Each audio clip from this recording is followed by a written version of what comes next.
Essa lição, esse assunto que nós estamos focando, certamente você encontrará em outros livros, em muitos livros, e diferente do que nós colocamos aqui.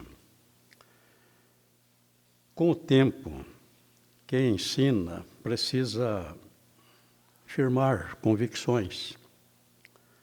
Então, esta doutrina da salvação, formada por 8 elos, eu não sei se você encontraria em algum outro livro, mas esta é a minha convicção. Se você encontrar e se você se sentir melhor com um ensino diferente, a nossa amizade é a mesma. Então, hoje nós vamos ver 4 dos 8 elos que no nosso entendimento forma a doutrina da salvação. Tudo começa com a fé. Fé, arrependimento, conversão, regeneração, também chamada de novo nascimento. Depois nós temos a adoção, a justificação, santificação e glorificação. Hoje trataremos dos 3 primeiros itens: fé, arrependimento, conversão e regeneração. Num primeiro momento, o que seria fé? O que é fé? O que é fé? A resposta nós encontramos aqui em Hebreus. O que é fé? Nós encontramos o que é em Hebreus, o que nós chamamos de fé. Hebreus 11:1. Se alguém perguntar para você o que é fé, abra sua Bíblia, Hebreus, capítulo 11, e o versículo 1. Assim está escrito. Hebreus, capítulo 11, verso 1. O que é fé? Fé é o firme fundamento das coisas que se esperam e a prova das coisas que se não veem. Fé é o firme fundamento das coisas que se esperam e a prova das coisas que se não veem. O homem é o único ser criado por Deus que tem fé. O homem é o único ser criado por Deus a quem Ele concedeu a capacidade de ter fé. Os anjos não precisariam de fé. Todos os animais, Deus também não deu a eles a capacidade de ter fé. Deus criou os animais com duas naturezas, para viver na terra e morrendo de fome na terra. O homem Deus criou com três atributos. Deus criou o homem com uma natureza material, para viver na terra, e com uma natureza espiritual, para viver no céu. Então, ao homem, e unicamente ao homem, Deus concedeu o espírito. Os anjos são espírito. Os animais não têm espírito. Mas ao homem, Deus concedeu, formou o homem com uma triunidade: corpo, alma e espírito. Os animais têm corpo e alma. Mas não é com o corpo e não é com a alma que nós nos comunicamos com Deus. Nós comunicamos com Deus com o espírito. Então, o homem foi formado com uma triunidade.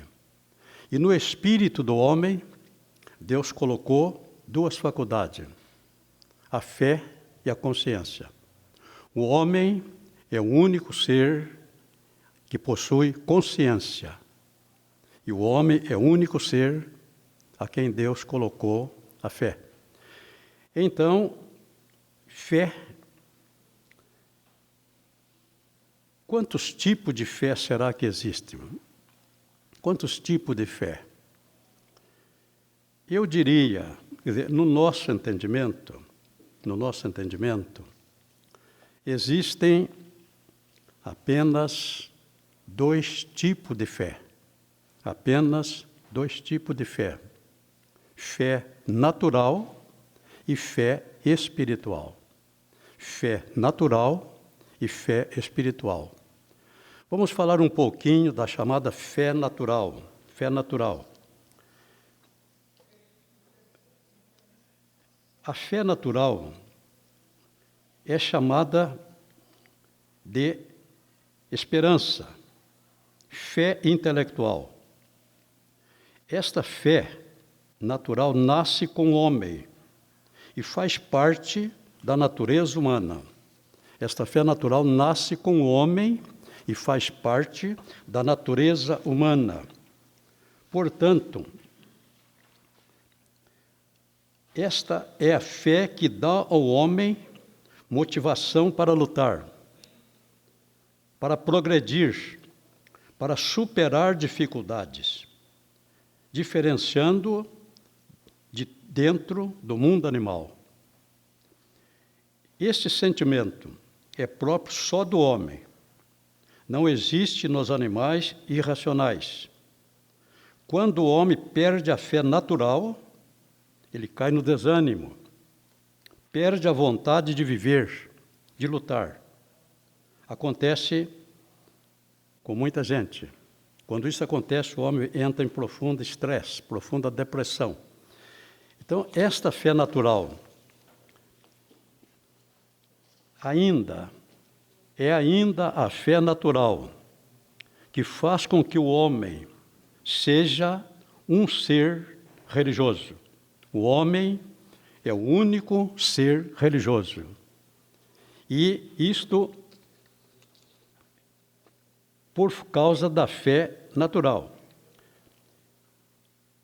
Esse homem, ouvindo falar de um Deus Criador, ele, com facilidade, crê na sua existência. Mas não ouvindo falar num Deus Criador, o homem cria os seus deuses. O homem cria os seus deuses. O mundo sempre esteve povoado de idolatria. O homem tem necessidade de crer em alguma coisa superior a ele. E isto é pela fé natural que ele possui. Então, o apóstolo Tiago disse: crês tu que há um só Deus? Tiago 2,19. Você crê que há um só Deus? Ele faz bem. Mas ele diz que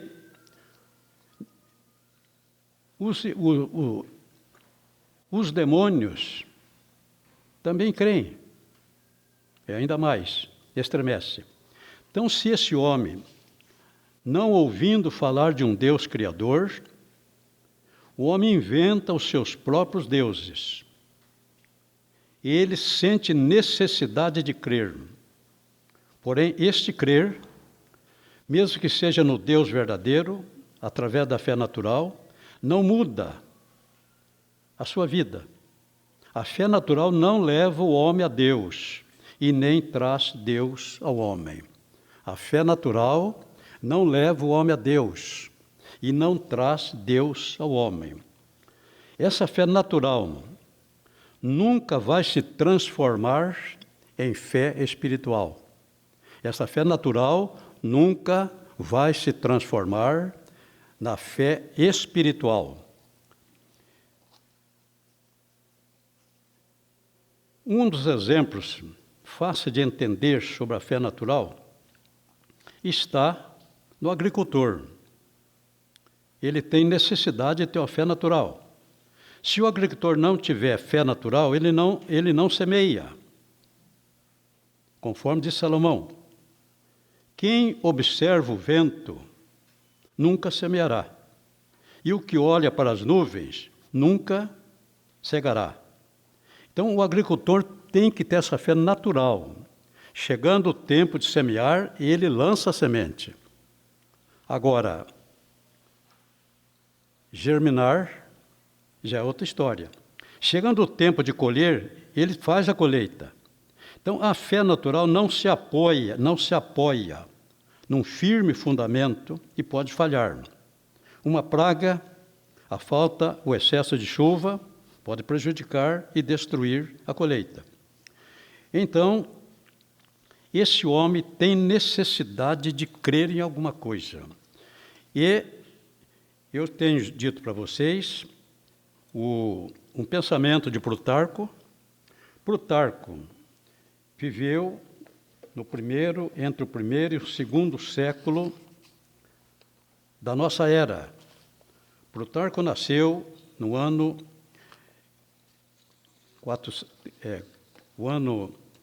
460 da nossa era, e deixa eu ver se eu encontro aqui um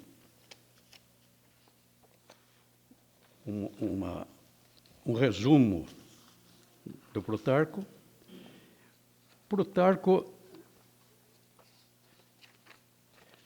viveu entre os anos 46 e 120 da nossa era. E ele vai dizer o seguinte, certamente que ele não era cristão, mas ele diz aqui: se saís pelo mundo, encontrareis povos e cidades sem muralhas, sem cultura, sem reis, sem casas, sem riquezas, sem dinheiro, sem teatros, nem lugares para exercício físico. O homem, porém, nunca viu, nem verá cidade alguma, sem templos e deuses, ou que não faça oração, juramentos, adivinhação, e do sacrifício para a obtenção de bênçãos e benefícios, e afastamento de maldições e calamidade. O homem é um ser religioso. Não apenas o Plutarco, mas o Platão, que era ateísta, nasceu em 427 a.C., morreu no ano 347. O Platão, grande filósofo grego, ele disse o seguinte: todos os homens, que tenham algum grau de sensatez no começo de toda empresa, grande ou pequena, invocam a Deus. Então, Plutarco entendeu todos os homens. Isto faz parte da fé natural. O homem sente necessidade de crer em alguma coisa superior a ele. Essa fé natural nunca vai se transformar em fé espiritual. Então, o segundo tipo de fé é, portanto, a fé espiritual. Fé espiritual. Quantos tipos de fé será que existem? Judas fala de uma fé santíssima. Judas fala de uma fé santíssima, edificando-vos a vós mesmos sobre a vossa santíssima fé. Judas fala de uma fé santíssima. O apóstolo Paulo já vai falar de outros tipos de fé. Tito 1 e 4, ele vai falar de uma fé comum. Tito 1 e 4, o apóstolo Paulo vai nos falar de uma fé comum. Enquanto Judas fala de uma fé santíssima, o apóstolo Paulo aqui vai falar de uma fé comum. Tito, capítulo 1, versículo 4. A Tito, meu verdadeiro filho, segundo a fé comum. A Tito, meu verdadeiro filho, segundo a fé comum. Já temos dois tipos de fé: fé santíssima e fé comum. Mas o mesmo apóstolo Paulo fala da fé como dom espiritual de fé. 1 Coríntios capítulo 12. Paulo fala da fé como fruto do Espírito. O fruto do Espírito é amor, gozo, paz, longanimidade, benignidade, bondade, fé, mansidão e temperança. Então, fé comum, e também a Bíblia fala da fé salvífica. Fé salvífica.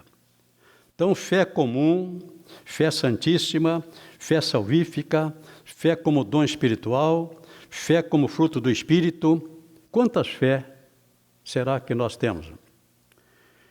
É certo que alguns escritores alguns comentaristas não vão concordar com o meu pensamento.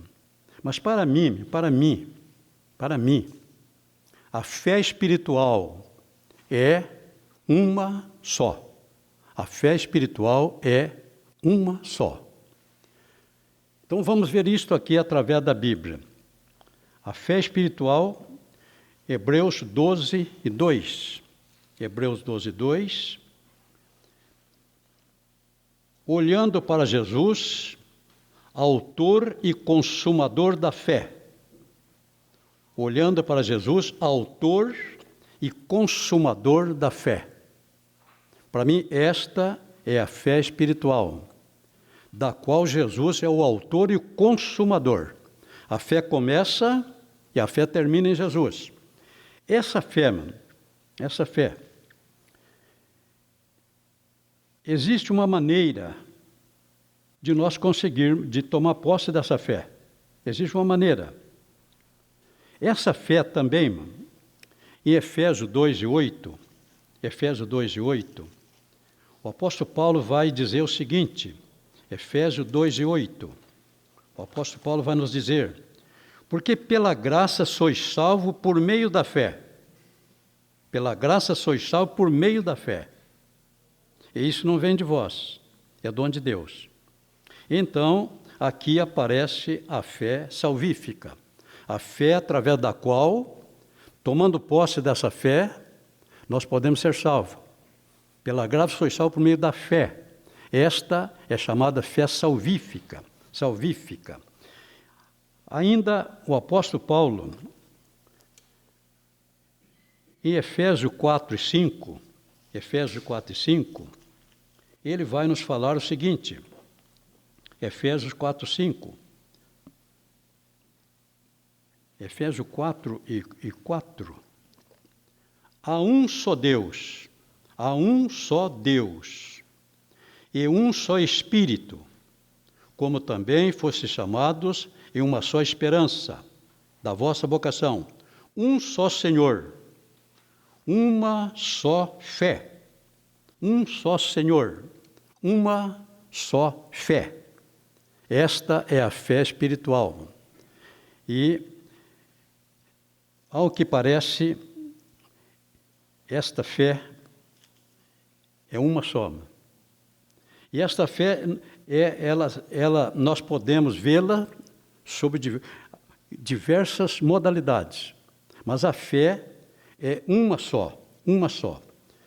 Tudo começa e tudo termina com a fé. Tudo começa e tudo termina com a fé. Em 2 Coríntios, capítulo 10, versículo 15, o apóstolo Paulo ainda vai nos falar o seguinte, 2 Coríntios 10 e 15, ele vai dizer o seguinte, não nos gloriando fora da medida dos trabalhos alheios, antes, tendo esperança de que crescendo a vossa fé,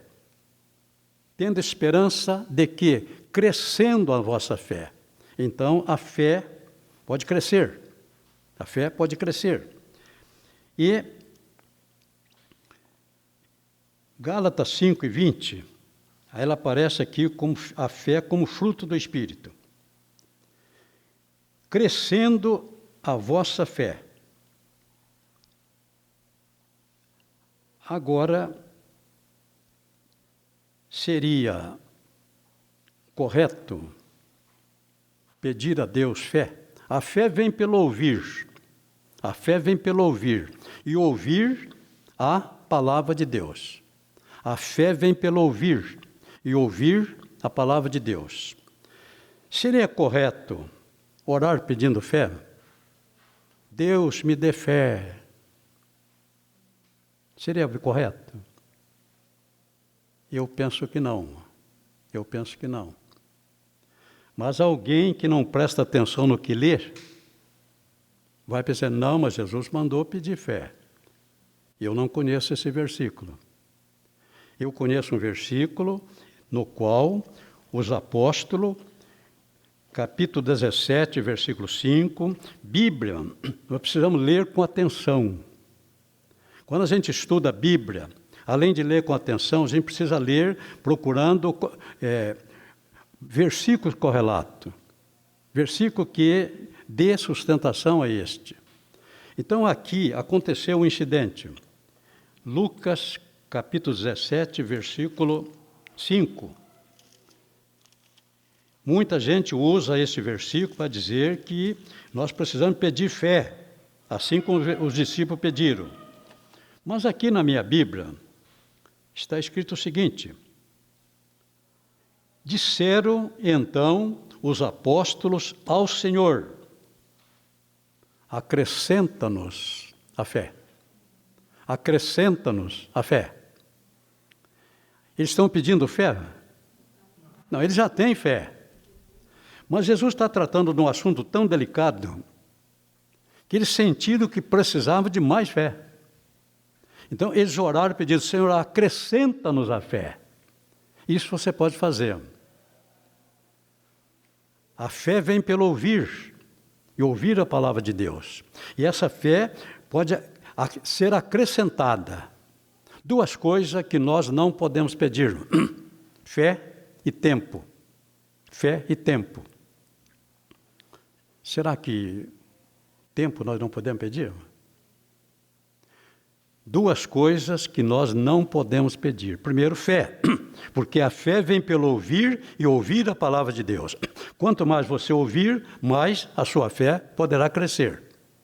Agora, se você não tiver fé, não tiver nada, não tem como crescer. E outra coisa, nós não podemos orar pedindo tempo. Você está sem tempo? Tem crente que fala, eu estou sem tempo, Deus me dê tempo. Será que Deus tem tempo para dar para nós? Ou não? Para todos, para mim, para o Papa Francisco, para o presidente dos Estados Unidos, o tempo é o mesmo. Um milênio tem 1000 anos. Um século tem 100 anos. Um ano tem 365 dias e 6 meses. O mês, elas por ela, tem 30 dias. O dia, para mim e para todos, os 7 bilhões e cerca de quase 300 milhões de habitantes, o dia tem 24 horas. A hora tem 60 minutos. O minuto tem 60 segundos. Então, o tempo que Deus tem é esse. Então, nós não podemos perder tempo e pedir. O que nós precisamos aprender é pedir a Deus que nos ajude, que nos ensine a administrar o tempo. Se você souber administrar o seu tempo, você vai ter tempo para tudo. Jesus tinha tempo para tudo. Para orar, para ensinar, para pregar, ele tinha tempo. Então, não peça a Deus fé nem tempo, porque a fé pode aumentar, mas uma nova fé Deus não tem para você. Então, isso que nós vemos aqui, a fé para mim, ela começa, a fé vem pelo ouvir, aí começa a fé. A pessoa que nunca ouviu a palavra de Deus, ele não é crente, ele não conhece, de repente ele começa a ouvir. No momento em que está ouvindo, a fé vem pelo ouvir, e ouvir a palavra de Deus. Ouvir a palavra de Deus. Quando o homem toma posse dessa fé, agora essa fé poderá crescer. e ela poderá ser tudo aquilo que o Paulo falou. É uma fé santíssima, ela é uma fé comum, ela é uma fé que move montanhas. Então, a fé é como uma semente. Como é que nasce uma árvore? Você quer plantar um pé de manga. Como é que você tem que fazer? Você precisa ter uma semente. Se você tiver a semente, se a terra for boa, você vai plantar a semente. Se a terra for boa e se o agricultor cuidar, essa semente germina. Essa semente, anos depois, não sei quantos anos, será uma mangueira. Mas começou com uma semente. E se plantou uma semente de manga, jamais essa planta vai dar laranja. Jamais vai dar laranja. A mesma coisa é a vida. A fé é como a vida. Como é que começa uma vida? Começa com a fusão de um espermatozoide com um óvulo. Duas células. Um espermatozoide com um óvulo. Fecundou. Formou uma célula. Tempos depois, essa célula vai se multiplicando e vai formar o embrião. Mas tudo começa com uma célula. Tudo começa com a fecundação de um óvulo por um espermatozoide. De repente, o embrião se torna um feto. Tempos depois, nasce uma criança. Mas tudo começou com aquela sementinha formada no útero da mulher. A criança desenvolve, depois se torna adolescente, jovem e velho. Mas tudo começou com aquela sementinha. Então, para mim, assim é a fé. Ela começa e depois ela vai, se você trabalhar, você criar condições, essa fé poderá se tornar, ela vai crescendo, vai multiplicando, vai aumentando, mas ela nunca vai se tornar em outra coisa. Ela sempre será a fé salvífica. Ela sempre será a fé comum. Ela sempre será a fé, a santíssima fé. Então, para nós, esta é a história pela qual nós podemos entender o que é a fé. É o primeiro passo.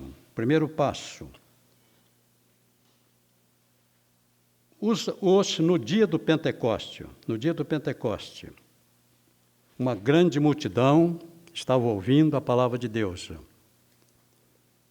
A fé vem pelo ouvir. E ouvir o quê? A palavra de Deus. Como acontece o novo nascimento? Jesus explicou como acontece o novo nascimento. Ele diz que é necessário duas coisas: o Espírito e a palavra. O Espírito e a palavra. No dia do Pentecoste, uma grande multidão estava ouvindo a palavra de Deus. Pedro estava ministrando a palavra de Deus. Agora estamos entrando aqui no texto 2. Ouvindo a palavra de Deus, o pecador precisa ouvir a palavra de Deus. Você que é pregador, você que é obreiro, você que pretende ser obreiro, precisa entender isto. A minha palavra, não vai mover o coração, pode mover o coração das pessoas, mas a minha palavra não vai gerar fé na pessoa. Então, a fé vem pelo ouvir. Pedro estava ministrando a palavra de Deus. Uma grande multidão estava ouvindo a palavra de Deus. De repente, e quando Pedro estava ministrando a palavra, o Espírito Santo estava trabalhando nos corações. Ele trabalha através da palavra. É ele que convence o mundo do pecado, da justiça e do juízo. Então, homem de Deus precisa pregar a palavra de Deus. Culto de domingo, culto público, precisa ter uma mensagem. Esse culto de domingo normalmente é um culto voltado para a salvação de almas. As pessoas trazem, as pessoas, antigamente, não sei, hoje não sei como é que funciona, mas antigamente, aqui em Santo André, eu dirigia muitos cultos ao ar livre, lá no Maitá, aqui na sede. No Maitá, todo domingo, lá tem a Praça Queiroz, na Avenida Queiroz Filho, a Igreja Fernando Queiroz Filho, e nós íamos para lá. Aquela época não tinha orquestra sofisticada que só toca para crente. Aquela tinha banda de música. Baixo, contrabaixo, trombone, saxofone. Isso chama a atenção do povo. Pode não ser uma coisa empolgante, mas chama a atenção. O objetivo nosso é atrair a alma, não é mostrar beleza. O objetivo nosso não é mostrar cultura. Olha, nós temos uma orquestra, classe A. Não, naquela época, a gente ia para a praça, aqui em Santo Aquila, né, havia porteira, né, no tempo da porteira, quando não tinha viaduto, e pregava a palavra de Deus. A banda faz barulho, chama atenção, o povo vem para ouvir. Aí alguém entra com a palavra de Deus. Se quisermos salvação de alma, é preciso pregar a palavra de Deus.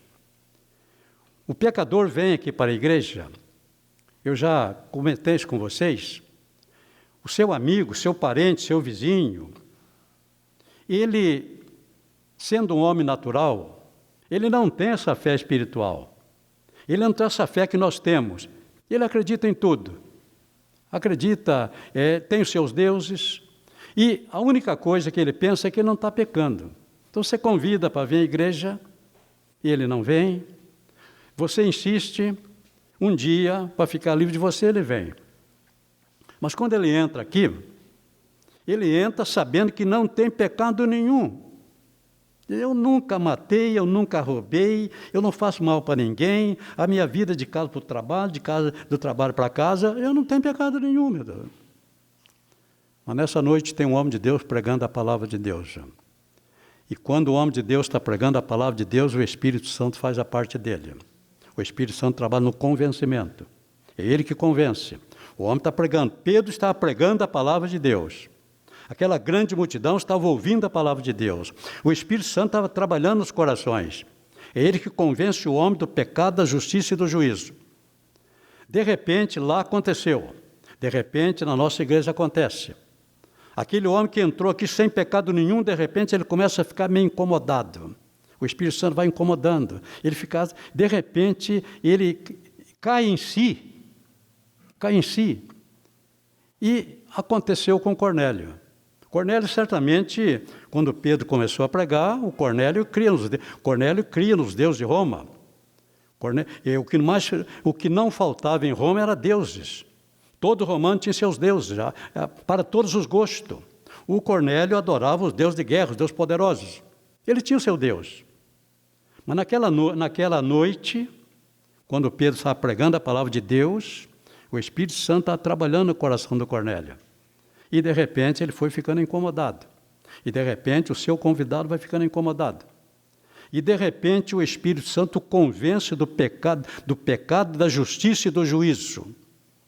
E, de repente, muitas vezes, antes do apelo, ele já foi salvo. Deu para entender? Então, Pedro está pregando a palavra. De repente, aconteceu isto. Ouvindo eles isto, compungiram-se em seu coração. Se você não souber o sentido da palavra compungir, você está estudando Bíblia. De repente, você leu lá, ouvindo eles isto, compungiram em seu coração. O que é compungir? Se você não sabe, interrompe a leitura. Hoje é só acessar a internet. É só jogar no Google lá, sinônimo de compungir. Pronto, vai abrir para você. Se você não entender aqui o que essa gente estava sentindo, de repente todo mundo começou a sentir alguma coisa diferente. Compungir, dentre outras coisas, significa sentir remorso, sentir pesar, sentir culpa. De repente, estavam se sentindo culpados de alguma coisa. De repente, eles começaram a ficar inquietos. Então, compungir, e isso é o Espírito Santo que provoca. De repente, eles começaram a sentir culpado, sentir pesaroso, sentir remorso, e perguntaram, que faremos, varões e irmãos? Que faremos, varões e irmãos? Esse é o trabalhar do Espírito. Começa, a fé vem pelo ouvir a palavra de Deus. Se a pessoa crer, agora o apóstolo Pedro deu, qual seria a atitude deles? Que faremos, varões e irmãos? O que é que o Pedro disse aqui? E Pedro e os demais apóstolos perguntaram a Pedro, Atos 2:37, vamos ler aqui a sequência de Atos 2:37. É preciso alguém responder a pergunta do pecador: que faremos, varões e irmãos? O apóstolo Pedro vai dizer o que eles teriam que fazer. 2:37, vamos ver o 38. E disse Pedro, o que Pedro disse? Vocês terão que rezar. Não, disse Pedro, arrependei-vos, e cada um de vós, arrependei-vos, segundo o elo da doutrina da salvação. Arrependimento. Sem arrependimento, não haverá mudança de vida. Sem arrependimento, não haverá salvação. O Senhor Jesus disse aqui, ide, porém, aprendei o que significa misericórdia quero e não sacrifício, porque eu não vim para chamar os justos, mas os pecadores ao arrependimento. Está no seu livro. Digo-vos que assim haverá alegria no céu por um pecador que se arrepende. Arrependimento é o segundo item da doutrina da salvação. Então, você tem aqui no seu livro agora o que é arrependimento. Arrependimento provoca, quando acontece, ele provoca aquilo que no grego nós chamamos de metanoia. Se a pessoa realmente creu, arrependeu, vai acontecer alguma coisa na vida dele. Tem que acontecer alguma coisa na vida dele. Se realmente ele creu, vai acontecer alguma coisa. Isso chama metanoia. Arrependimento deriva-se da palavra grega metanoia, que literalmente significa mudança de mente. Literalmente significa mudança de mente. Você vai começar a pensar diferente. Você vai mudar o seu pensamento a respeito daquilo que você fazia. Você vai entender que aquilo que você estava fazendo não era correto. Então tem que haver uma mudança. Paulo vai dizer em 2 Coríntios 3:15, nós temos a mente de Cristo. Se não acontecer a metanoia, não haverá o terceiro passo. Fé, arrependimento. Poderá não haver o terceiro passo. Mas se a pessoa deixar o Espírito Santo trabalhando, ele vai prosseguir tomando posse de mais um desses elos. Assim podemos afirmar que arrependimento significa completa mudança de pensamento sobre o pecado e o desejo de livrar-se dele. Completa mudança de pensamento sobre o pecado e o desejo de livrar-se dele. Aconteceu com Zaqueu. O que o Zaqueu estava ouvindo? Aconteceu com Zaqueu, Jesus estava falando. E de repente, o Zaqueu sentiu-se culpado. E de repente o Zaqueu descobriu que o que ele estava fazendo não era correto. Até então era correto. Até então, cobrar impostos, ficar com uma parte para ele, cobrar imposto mais do que o necessário, para ele era normal.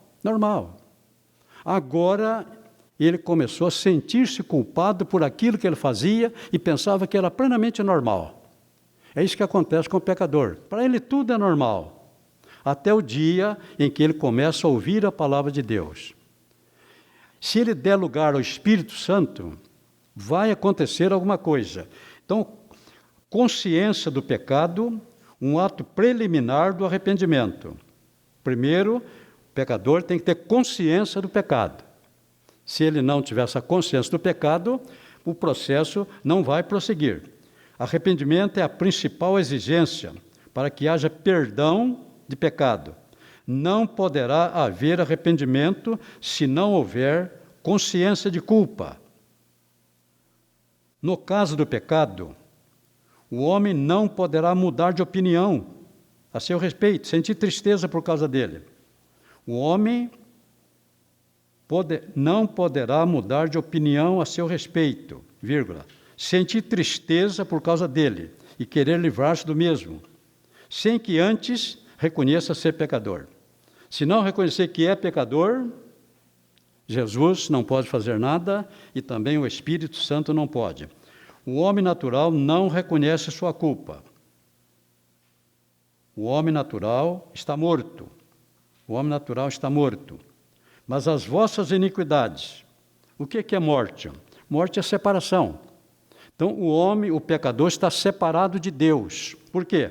Porque as vossas iniquidades fazem divisão entre vós e o vosso Deus, e os vossos pecados encobrem o seu rosto de vós, para que não ouça.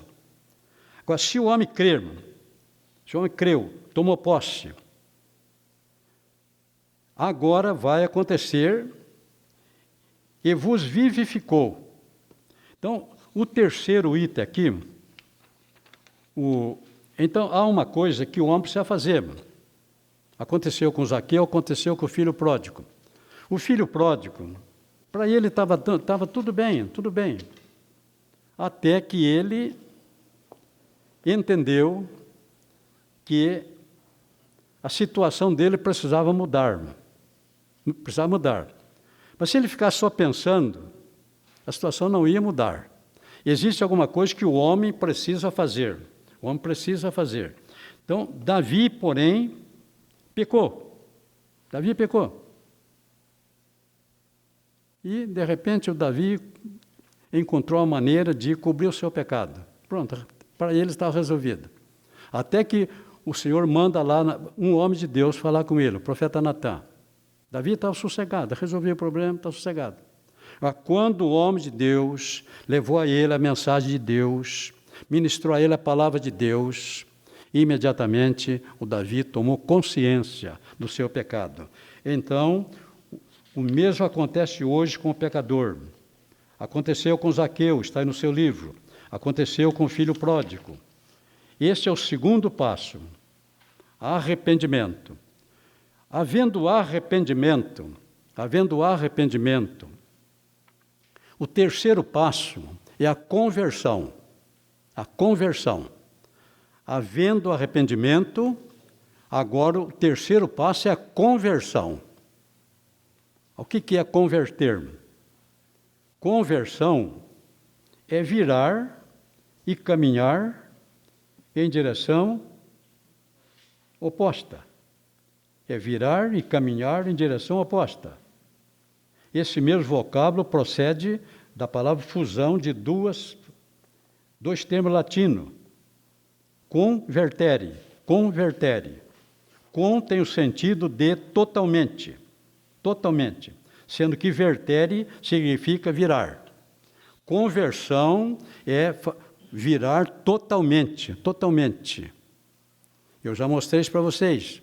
Conversão é virar 180 graus. Tem gente que vira 45.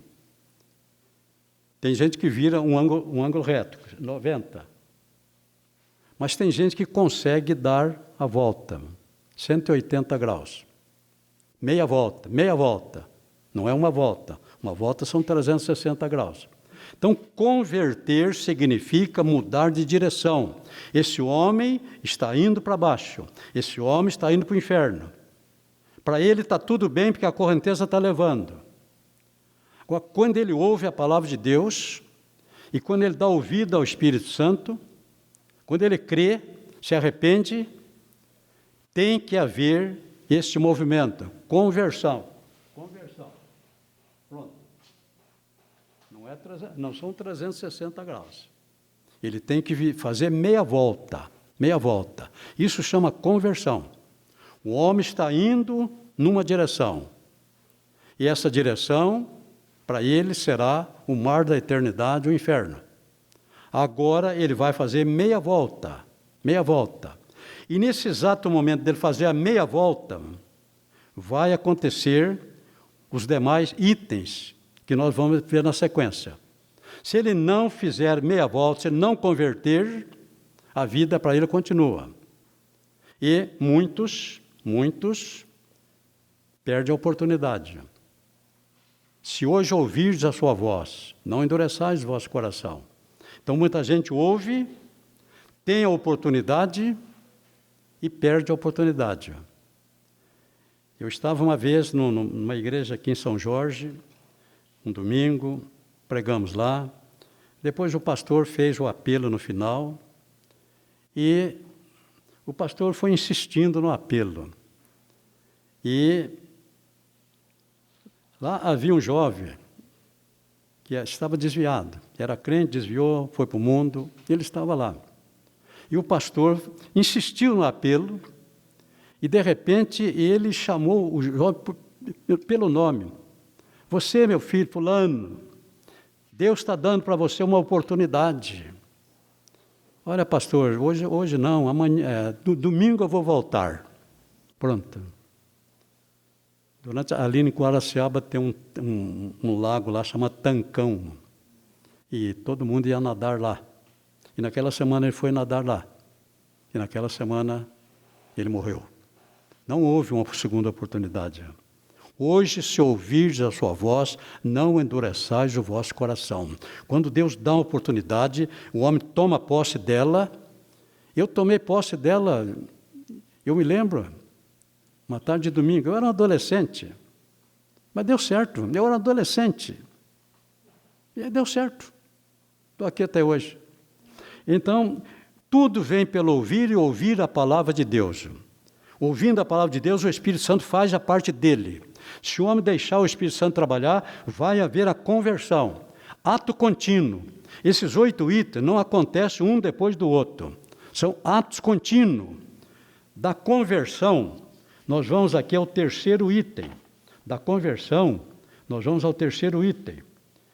Agora, se houver conversão, agora aqui nós temos um estudo para você entender as pessoas na igreja que se entregam para Jesus. Tem que haver mudança. Tem que haver mudança. Converter é fazer meia volta. É fazer meia volta. E seguir agora em direção contrária. Em direção contrária. Então nós temos aqui que tem que haver mudança. Vamos considerar aqui Efésios 4, 17 e 32. Eu não vou ler tudo que está no seu livro, mas eu vou mostrar para você aqui o que é que o apóstolo Paulo ensina que deve acontecer. Se houve mudança, essa mudança será comprovada. Segundo Paulo escreveu aqui, Efésios capítulo 4, verso 17 a 32. Primeiro, Efésios 4, 17. E digo isto e testifico no Senhor, para que, se houve conversão, o que o apóstolo Paulo diz que tem que haver? Não andeis mais, como andam também os outros gentios na vaidade do seu sentido. Tem que haver uma mudança na maneira de andar. Não andeis mais, como continuam andando as pessoas que estão lá fora. Como é que elas andam? Entenebrecido no entendimento, não tem entendimento. Separado da vida de Deus, estão mortos. Pela ignorância que há neles, pela dureza do coração. Os que, havendo perdido todo sentimento, se entregar na dissolução, para que, com avidez, cometerem toda a impureza. Tem que haver uma mudança na maneira de andar, irmão. Tem que haver uma mudança na maneira de andar. Então, você que está um ganhador de almas, você vai acompanhar essa pessoa, porque tem que haver uma mudança na maneira de andar. Segundo, Paulo disse aqui que se houve conversão, tem que haver uma mudança no entendimento. A mente estava obscurecida. Entenebrecido significa em trevas, escuras. Essa mente estava entenebrecida. Pois quem anda nas trevas não sabe para onde vai. Então você, um ganhador de almas, vai acompanhar a vida dessa pessoa que você está trabalhando, ganhando para Jesus. Se houve mudança, tem que haver mudança, andava separado da vida de Deus. Essa pessoa separada da vida de Deus estava morta. Agora, essa pessoa está viva. Morto, não tem vontade própria. Ele é carregado. Então, essa pessoa tem que passar da morte para a vida. Conversão, uma mudança de direção. Não andeis mais. Se a pessoa diz que converteu, mas não muda nada, alguma coisa deve estar errada e não é a Bíblia. Havendo conversão, haverá mudança de direção. Uma nova vida requer uma nova maneira de viver. Segundo, uma mudança de comportamento em relação aos desejos da carne. A velha natureza carnal não morre. Ela não pode morrer. Ela tem que ser neutralizada. Ela não pode morrer, senão a pessoa, se a natureza carnal morrer, a pessoa tem que ser sepultada, né? Então aqui nós temos como nós podemos acompanhar se houve realmente conversão, uma mudança de comportamento no convívio com gentios, tendo o vosso viver honesto, não é para apartar-se do mundo. Jesus orou por nós, dizendo: Pai, não peço que os tire do mundo, mas que os livres do mal. Então, nós estamos vivendo nesse ambiente, mas uma mudança no comportamento, no convívio com gentios. Completando aqui, é como você... Não acontece uma coisa hoje, outra amanhã. A salvação acontece num só momento. Se houve conversão, haverá agora regeneração. E é o quarto item. Regeneração, ou novo nascimento. Regeneração ou novo nascimento. Eu não vou comentar tudo que está no seu livro aí. É claro que nós não teremos tempo para isto. Então, vamos falar aqui sobre a regeneração. Agora, um detalhe. Nós fomos gerados e regenerados. Gerados e regenerados. São dois processos.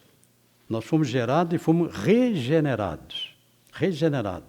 Então, o que é regeneração? Regeneração é o novo nascimento. É o nascer de novo. Regenerar. Gerar de novo.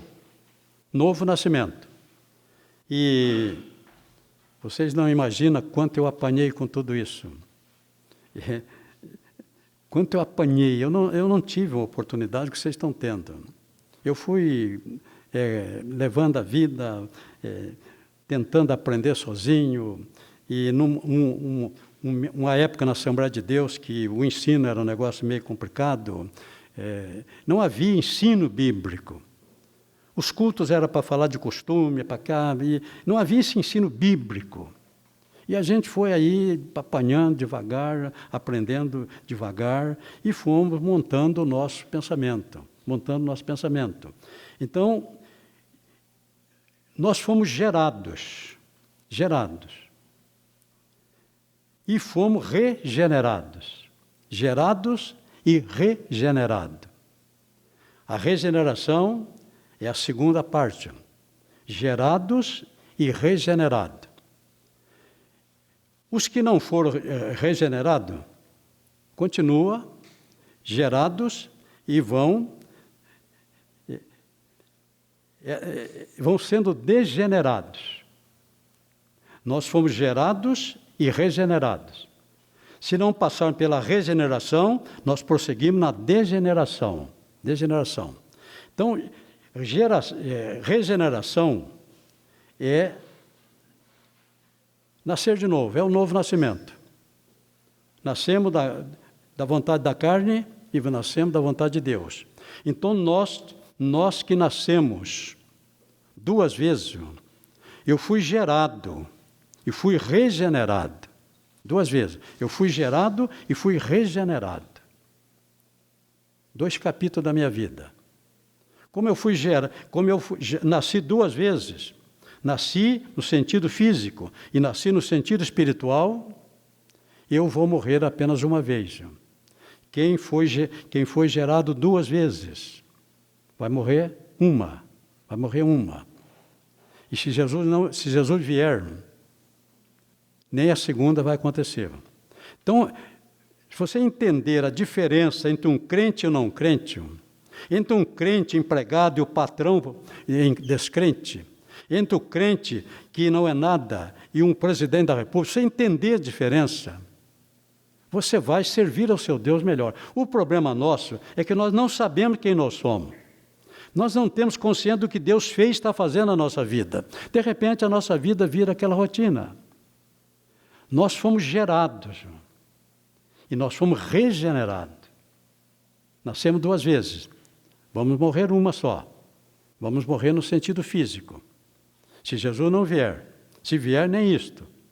O ímpio, o magnata, o homem mais rico do mundo, se ele nasceu apenas uma vez, ele foi gerado, mas não foi regenerado, ele nasceu apenas uma vez, ele vai morrer duas. O que é morte? Morte é separação. O que é morte? Morte é separação. Então, o homem, por mais poderoso que ele seja, por mais miliardário que ele seja, se ele não for regenerado, ele nasceu apenas uma vez. E ele vai morrer duas vezes. Morte é separação. Ele vai morrer a morte física. Na morte física, o seu corpo vai ser separado da alma e do espírito. Mas a segunda morte vai acontecer no trono branco, em Apocalipse capítulo 20.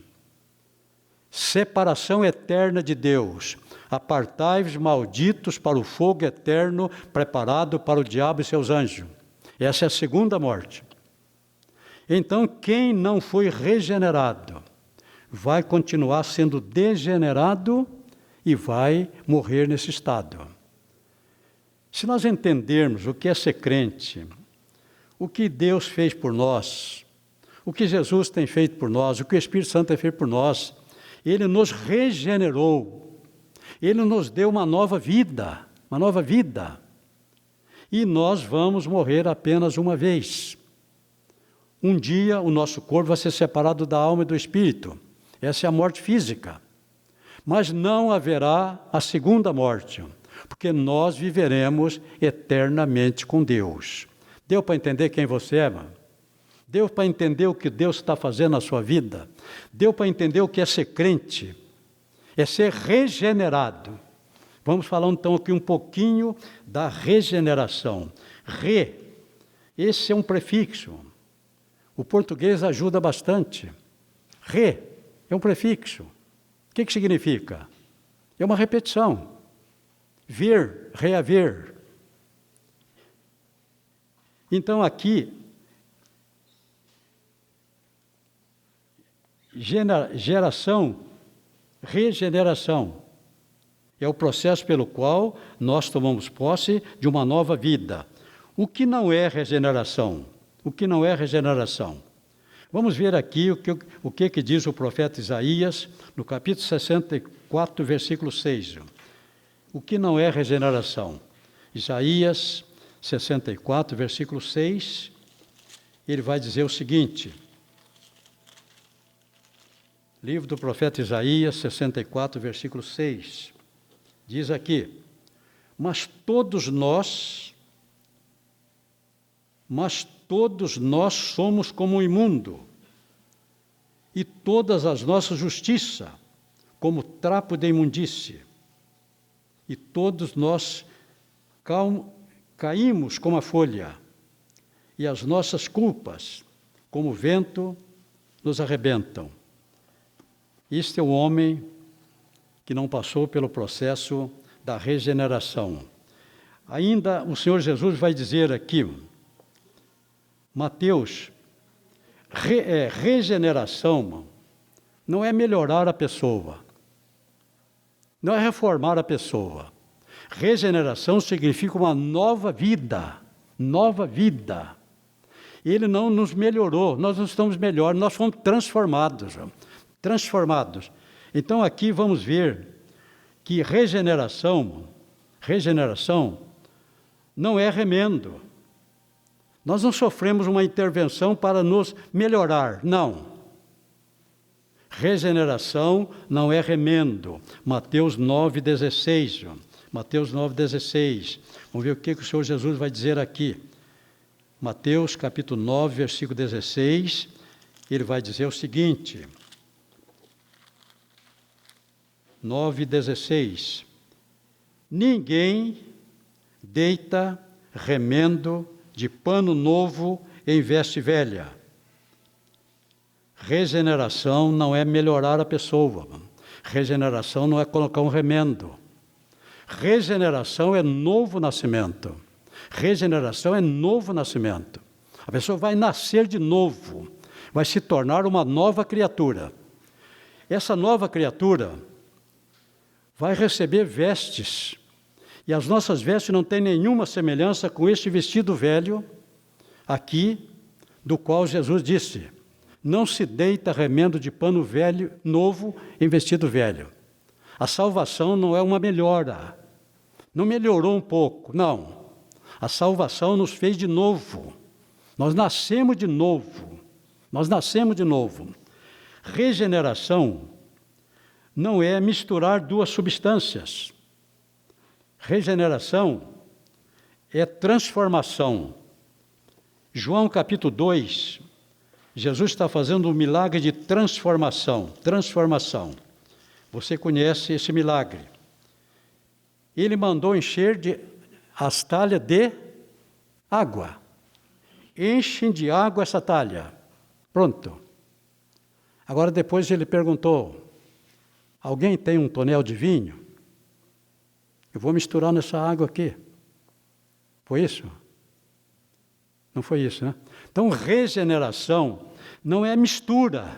Não é tentar melhorar uma coisa. É transformar.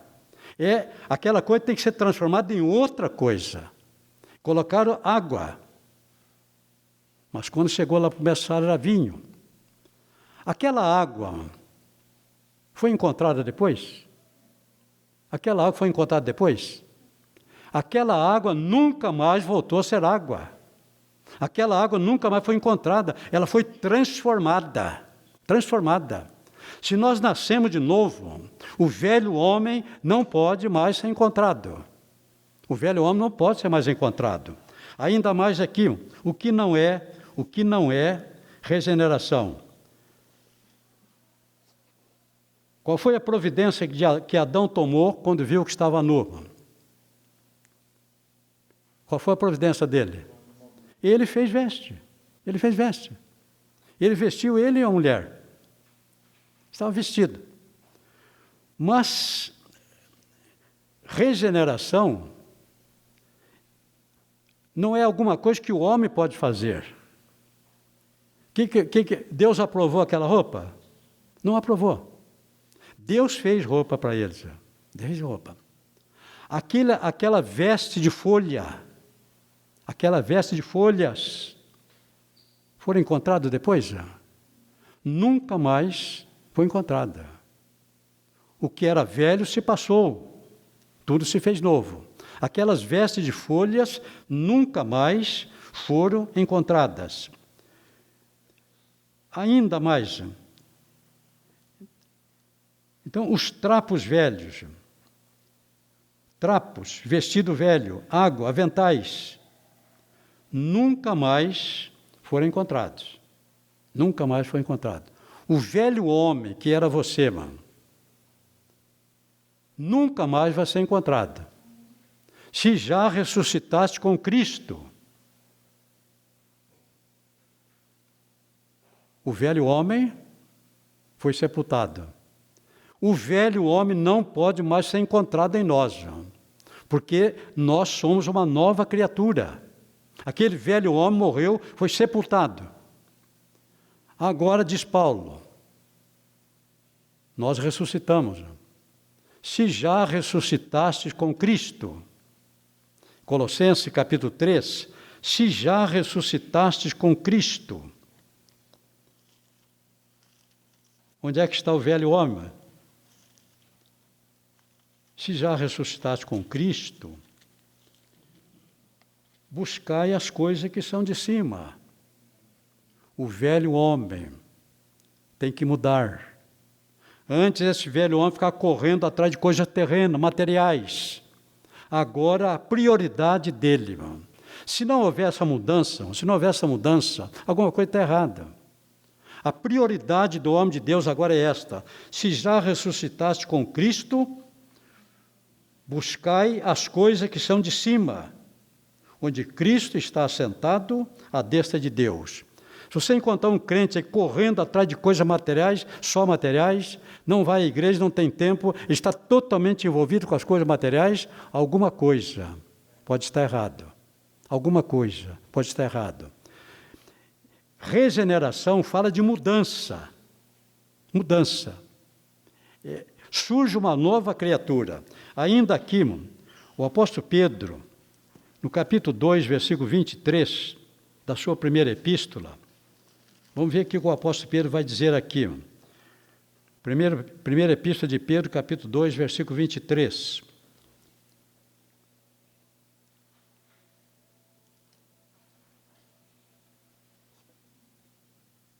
Ele vai dizer o seguinte: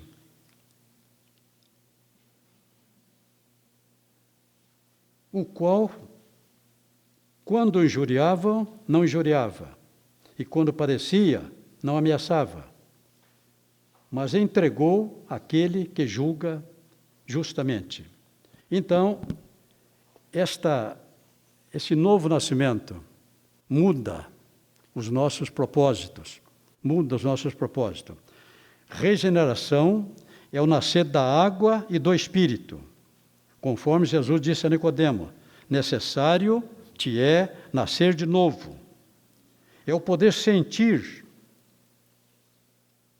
É o poder sentir o cheiro, é o poder não sentir, essa nova criatura. Eu vou contar para você aqui duas historinhas. Se acontecendo a regeneração, houve uma mudança. Nós mudamos. Não somos mais o mesmo. Tem que haver mudança. Então, muitas vezes, nós temos pessoas na igreja que são membros da igreja, mas, na verdade, ele não passou por esse processo do novo nascimento. Ele está na igreja por muitos motivos, mas ele não passou por esse processo. Igreja é lugar, se nós passamos por esse processo, nós somos nova criatura. Então, eu tenho aqui a historinha de uma moça que ganhou um presente. Deram a ela um presente, um porquinho, fazendeira. E um porquinho se tornou objeto de estimação dela. E ela passou a tratar esse porquinho como se fosse gente. Como se não fosse Ela procurou mudar o porquinho. Vestiu o porquinho, perfumava o porquinho. Ele parecia que realmente tinha mudado. Porquinho bem comportado, vivendo dentro de casa, limpinho, cheirosinho, parecia que tinha mudado.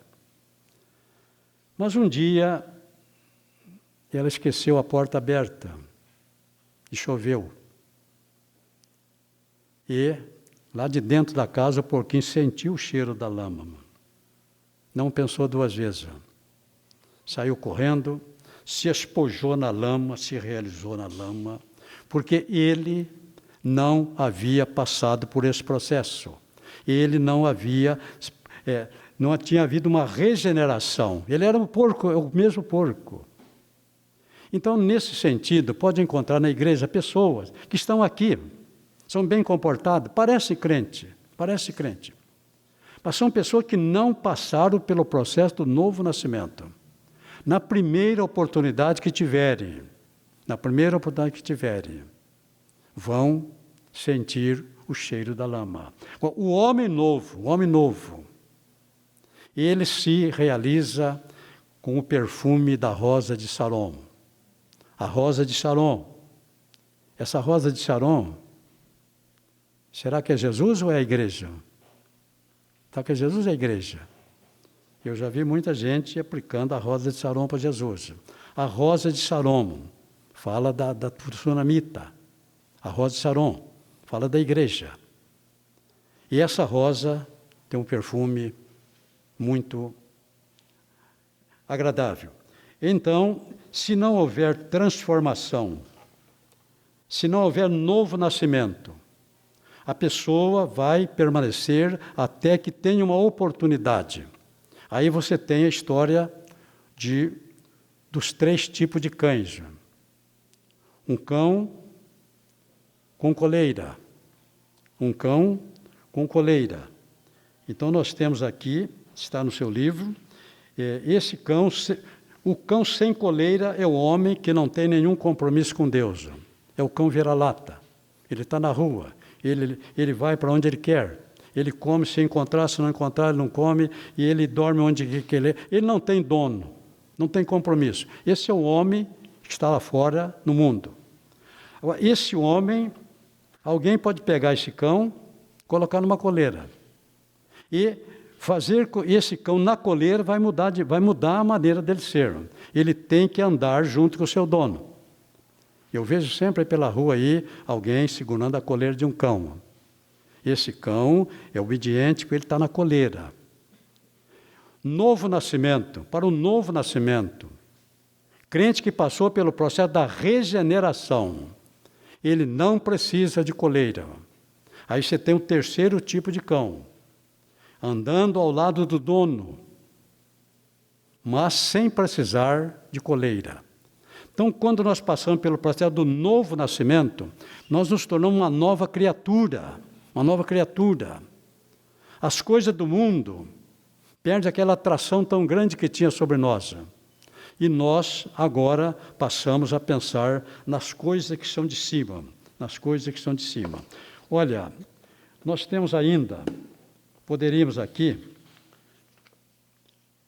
o que é o novo nascimento? Morte significa separação.